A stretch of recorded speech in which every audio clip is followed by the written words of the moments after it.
Diyan po mga kamilot at bali luto na po itong ating ginataan po na manok.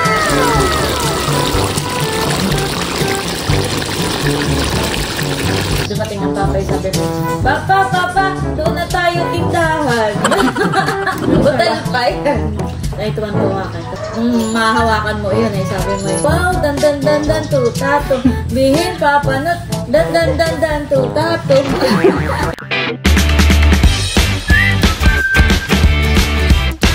What's up mga kamilot? Welcome back sa aking channel. So for today's vlog po ay magluluto po ako ngayon ng ginataan po na manok. Bali yan po ay lalagyan ko po ng saging po na saba. Bali yan po mga kamilot at ako po dito ay kukuha po ng saging na saba. Bali ito po yung mga tiniba po ni Papa. Kukuha po ako ng ilalahok po natin sa karning manok. Abay, nakin naman po ito yung mga hinog na. Ayan po yung mga saging. Mga hinog na po pala. Ayan po. Masarap po yung banana cue. At saka ilaga. Ito po ay isang sako. Tapos ay may mga saging pa po dito. Ayan, baka po dito ako makakuha. Ito po ay mga hilaw. Tiniba na po ni Papa itong mga saging na sa bagawa ng nabunggal nga po, natumba po yung puno. Gawa po ng bagyo. Ayan po yung mga saging. Po ay babawas. Ito na lang pong payat ang aking ilalahok. Ako po ay pinagbalat na po ni Bal ng saging. Tama na kaya yan, han eh. Ilang piraso? Lahat? Lahat na. Sakto lang naman yata yun sa manok. Baka nga marami pa eh. Ito na po yung mga saging na nabaltan po ni Bal. Ayun, ito naman po ay akin panghuhugasan. Tatatlo na lang palahan eh. Talagang mga payat pahan eh. Natiba na agad. Yan. Abo. Diyan po mga kamilot at bali pinapakain ko po muna si Teo. Ito po yung food po ni Teo. Ito po ay egg yolk at saka po kanin. Yum yum yum. Ito po ay galing kay Ate JJ. Ito pong bib po ni Teo at saka po itong kutsara. Bali ito po ay isang set. Meron po itong kasamang pinggan. Meron din yatang basohan eh. Mampas na ng kamesa. Marunong mag-drum. Ababot na ganay. At liligo na rin po si Teo. Nanggigigil siya. Tanggigigil ikaw. Open your mouth. Yummy. Yum. Ako nagkikikil.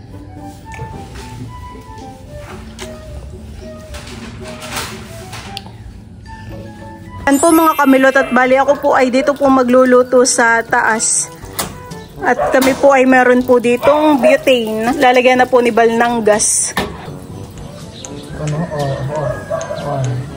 Malaki po pala yung kawali na aking paglulutuan.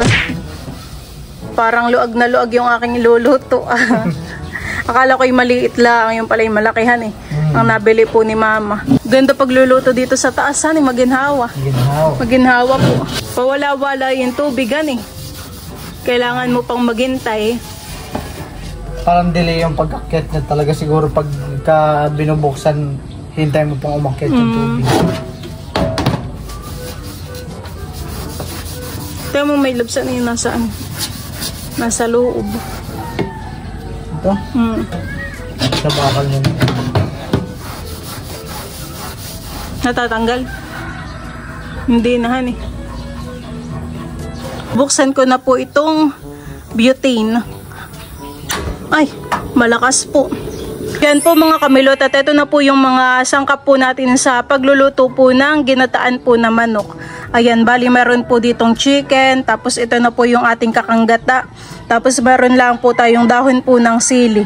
Tapos ito na po yung ating mga ricado. Meron po tayong bawang, luya, sili, tapos po ay asin at paminta. Tapos ito na po yung ating saging na saba. Ayan po. Na pong ilalagay ito pong bawang at saka po luya. Yan, bale, next ko na po itong ating karne. Karne po ng manok.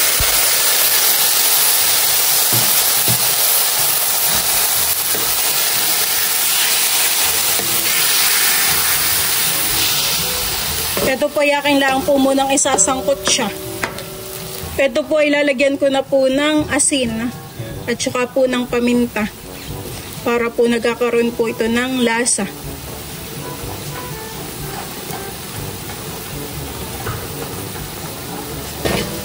Akin lang po nga haluin.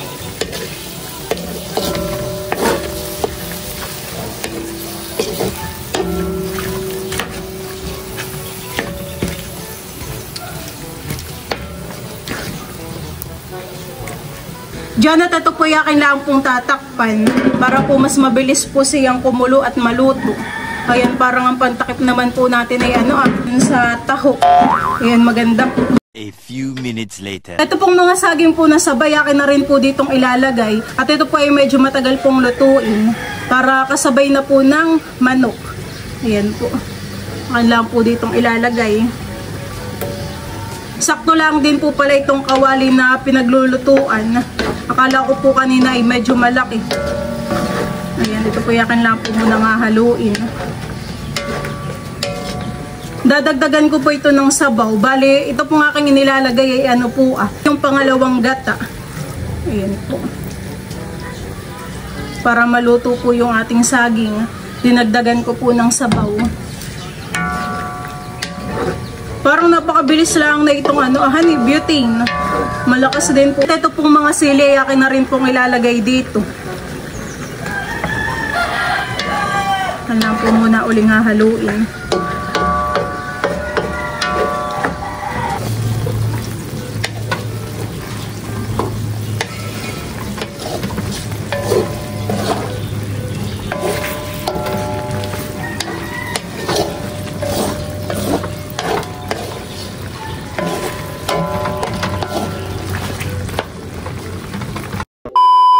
Grabe, bango na po.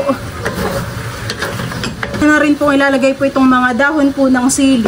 Tapos ay ilalagay ko na rin po itong kakanggata. Ayan po.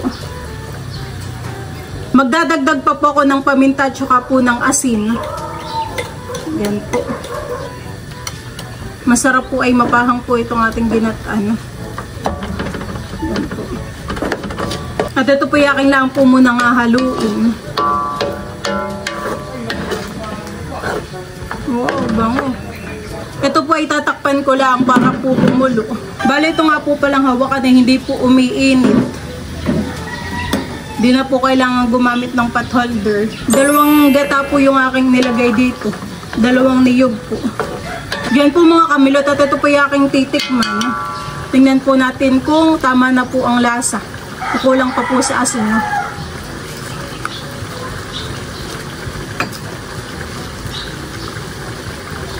Parang sakto na naman po sa sa alat. Parang hindi ko po malasahan. Yun, tama na po. Sarap.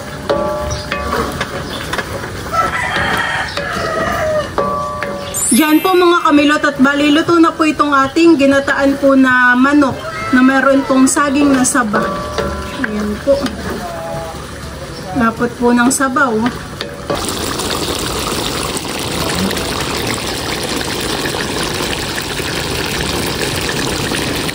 Ng apoy.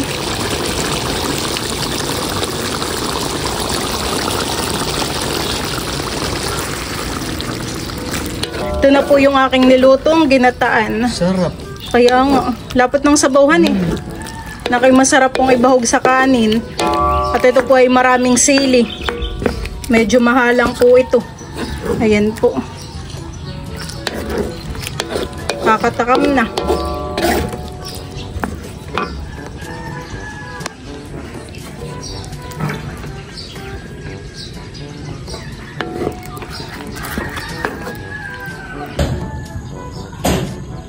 Ayan, bali si Bal po ay naghahayin na dito ng kanin.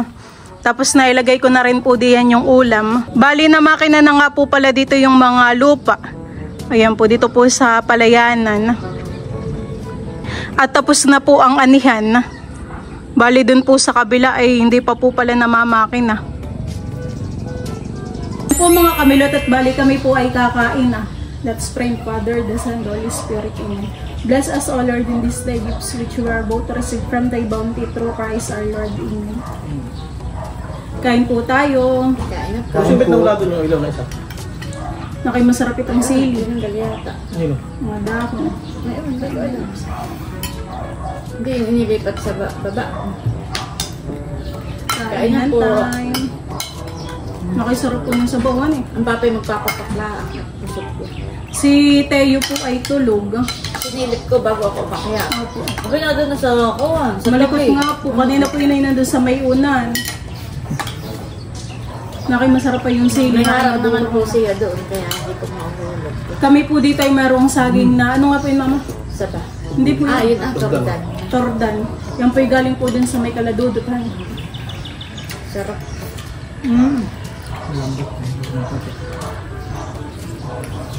Ang papay nagpapapakla at busog. At yan ko'y galing po ka na parang ekta. Masarap po't mapahang itong binat ano. Sarap yung saging. Malagkit. Maniba lang nga ito. Hindi. Yung parang taga lang parang Hilaw po han eh. no. Matagal ko pong niluto itong karning manok.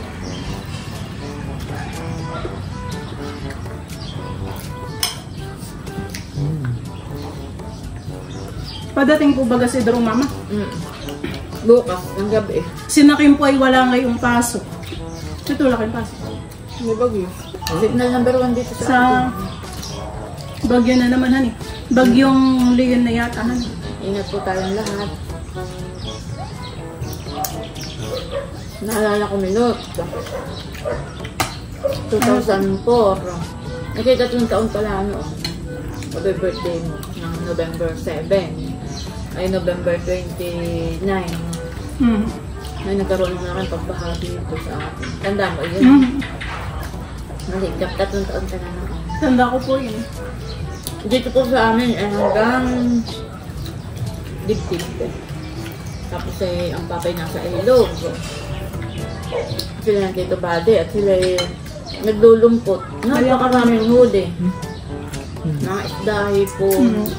Kapag po ganun yung may bagyo ay marami pong nahuhuli sa ilughan. Mga kimpi, talangka.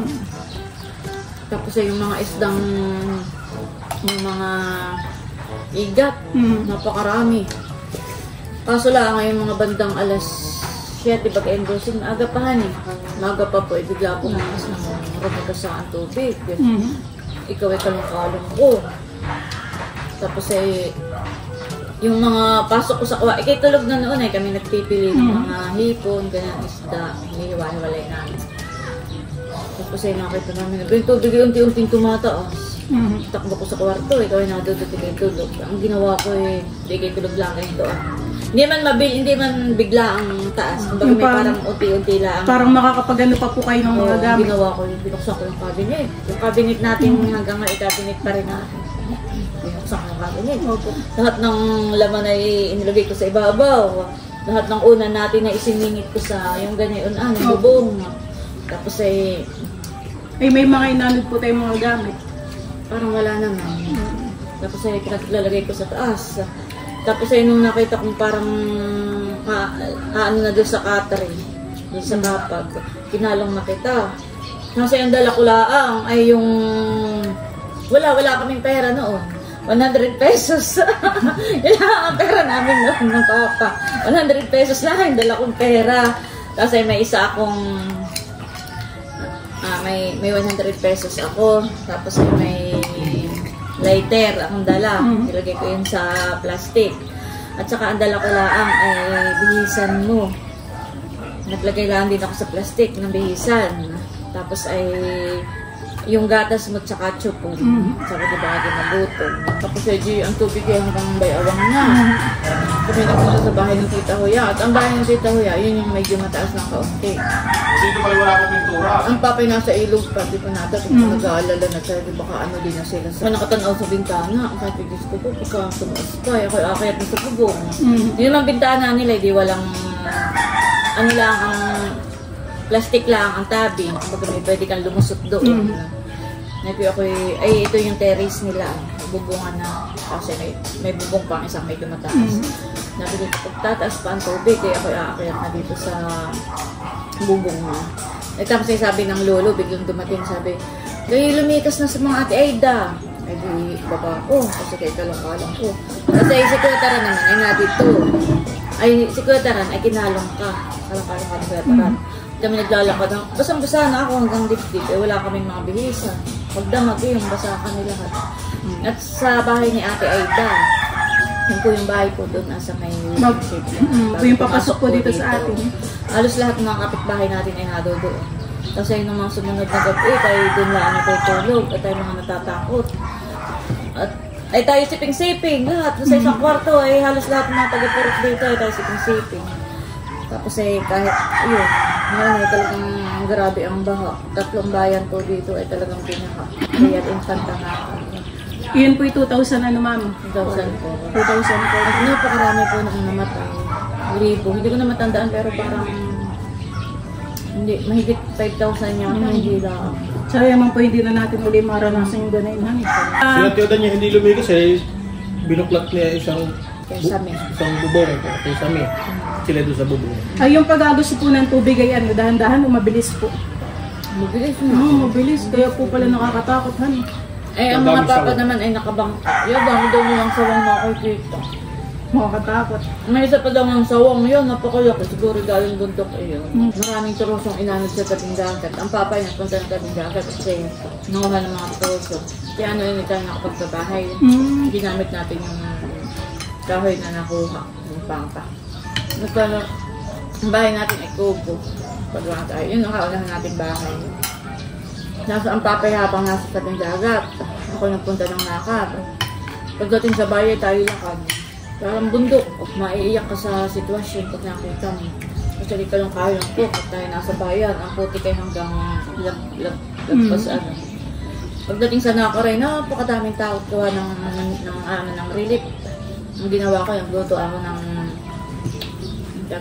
hot cake. Parang nabili. Kumikita ako ng talagang malaki po yung tinutubo ko. Hot cake lang yung aking niluluto tsaka palamig. Ay talaga pong mabenta. Gawa ng yung isa. Ay ang order ay halimbawa ay 10. Ay nakapila silang ganito. Siyempre, sila nagre-relief. Eh walang restaurant doon, walang kakainan o ano. Ay yun. Yung hot cake ko at hab-hab. Nung bandang huli, dinagdagan pa na ng hab-hab. Tuwan-tuwa ka nga noon. Dumating ang papa, sabi mo, Papa, doon na tayo tindahan.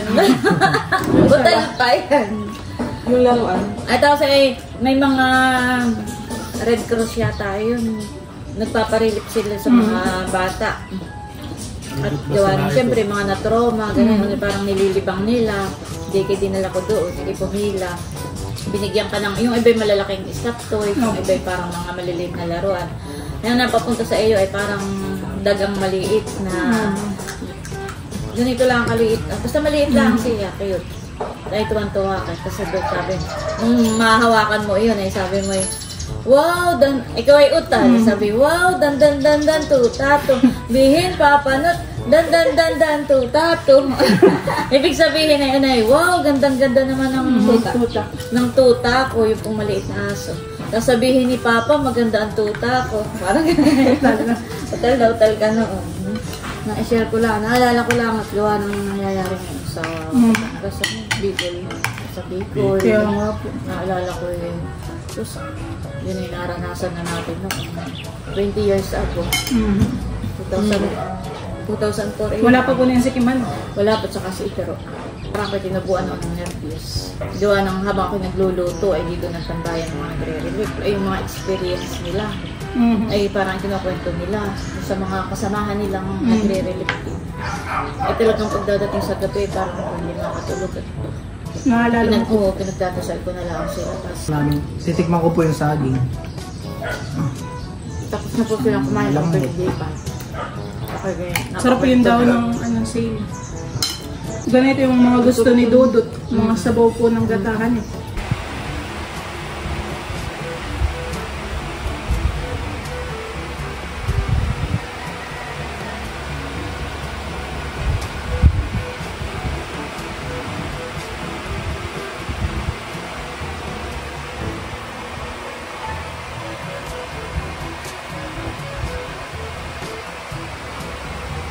Yan po mga kamilot at bali si Teo po ay nagising na. Haba ng tulog po na yan.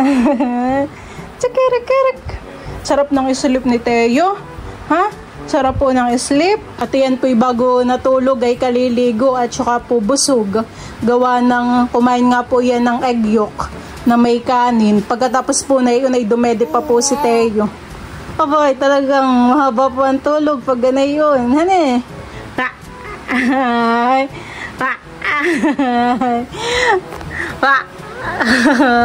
Bilis lang pong lumaki ni Teo.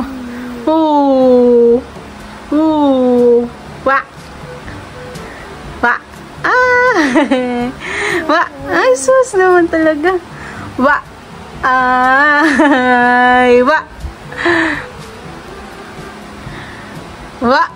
Ay, talaga naman.